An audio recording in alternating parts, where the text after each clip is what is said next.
I was still bleeding from surgery, stitches pulling every time I moved, and my husband stood over me screaming. Then he hit me.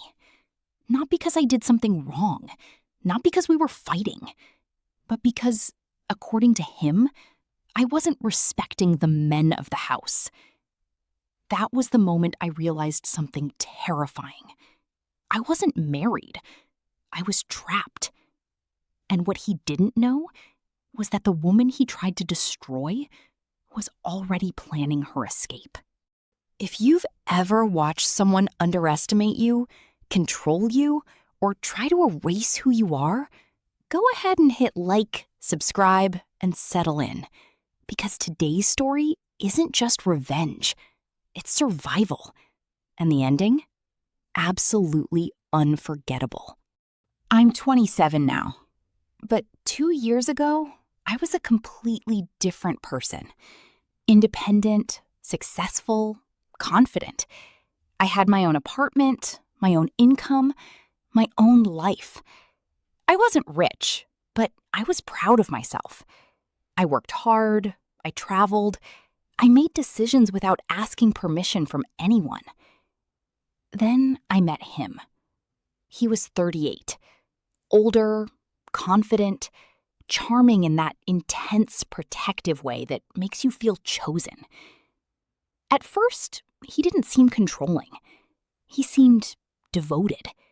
He told me I was special, that he'd never met a woman like me, that I deserved a man who would take care of me. Looking back now, those weren't compliments. They were warnings. He had nothing when we met. No stable life, no direction. I let him move into my apartment. I helped him settle in Dubai. I introduced him to opportunities. I even taught him English and crypto trading. Everything he later bragged about knowing, he learned from me. And when he started making money, something changed.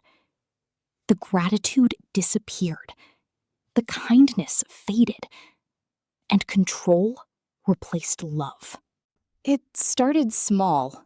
He didn't like my coworkers, especially male coworkers. He'd ask questions that felt like interrogations. Why did he message you? Why are you laughing with him? Why do you even need to work? At first, I thought it was jealousy. Then, one night, he said it plainly. You don't need a job anymore. My woman doesn't interact with other men. I argued. He got angry. Not loud at first, just cold. Silent punishment. Distance. Tension in the air so thick I could barely breathe.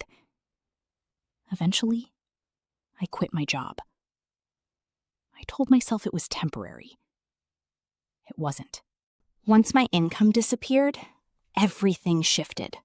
He paid for everything now, and he made sure I remembered it. Every bill, every grocery, every gift. Nothing was love anymore. Everything was leverage. If we argued, he'd take back things he bought me. Jewelry vanished. Electronics disappeared.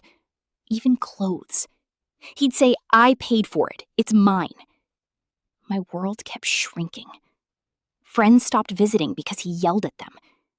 My mother and sister hated him, and he hated them more. He'd insult doctors who helped me, mock people who cared about me. Slowly, my support system disappeared, and I didn't even realize it was happening. The first time he hit me, I froze. Not because it hurt, because my brain refused to believe it was real. He apologized afterward, cried, promised it would never happen again. You already know the truth. It happened again. And again. Broken objects became normal. Shouting became daily background noise. He would scream that he and his sons were the men of the house, and I was an ant. An ant. Small. Replaceable. worthless. One night, after an argument I barely remember, he threw me out of our bedroom, locked the door, and said, "Me and my son sleep here. You sleep on the sofa." I sat there in the dark living room, staring at the wall, realizing I wasn't a partner. I was an intruder in my own life.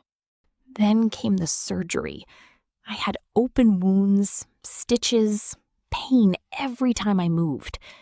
I needed rest, care, safety. Instead, he screamed at me for moving too slowly. And during one argument, he hit me while I was healing.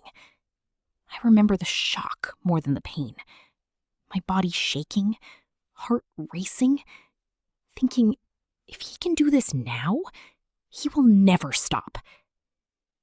That night, lying awake, I felt something new. Not fear, not sadness. Rage. Pure, quiet rage. Because suddenly I saw everything clearly. He didn't love me. He needed me broken. Whenever I mentioned leaving, he laughed. "You'll get nothing. No jewelry, no gifts, no money. You depend on me." And the worst part? He was right. I had no job, no savings, no independence. He had carefully engineered my dependence, piece by piece. He didn't just want control. He wanted ownership. And that's when my revenge truly began. I stopped arguing, stopped defending myself, stopped reacting. He thought he had won. But inside, I was rebuilding. Quietly, strategically. I started learning again. Late at night, on my phone. Crypto markets, remote work, freelance platforms. Skills I once taught him, I sharpened again.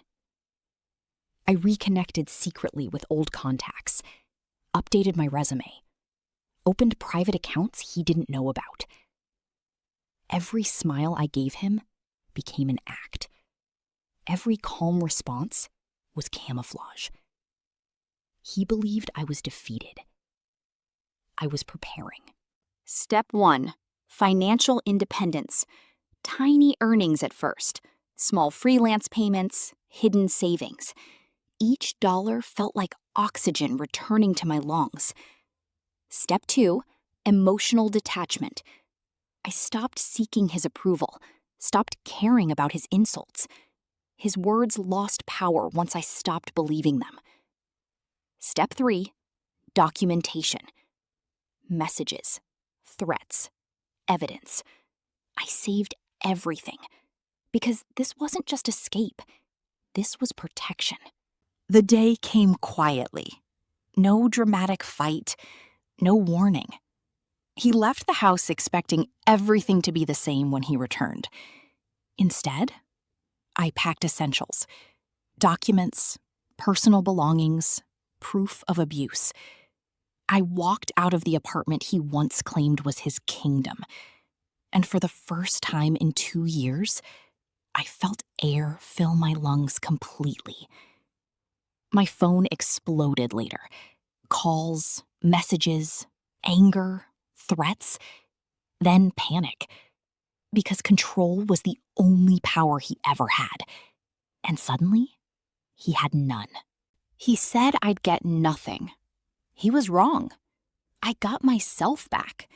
With evidence documented, support restored, and independence rebuilt, his threats meant nothing. Friends he lied to learned the truth. Family he tried to turn against me stood firmly beside me. And the biggest shock for him? I didn't come back. No begging, no forgiveness, no second chances. Just silence. The same silence he once used to punish me now became my freedom. The man who called me an ant watched the woman he tried to erase rebuild her life without him. And nothing hurts an abuser more than losing control forever.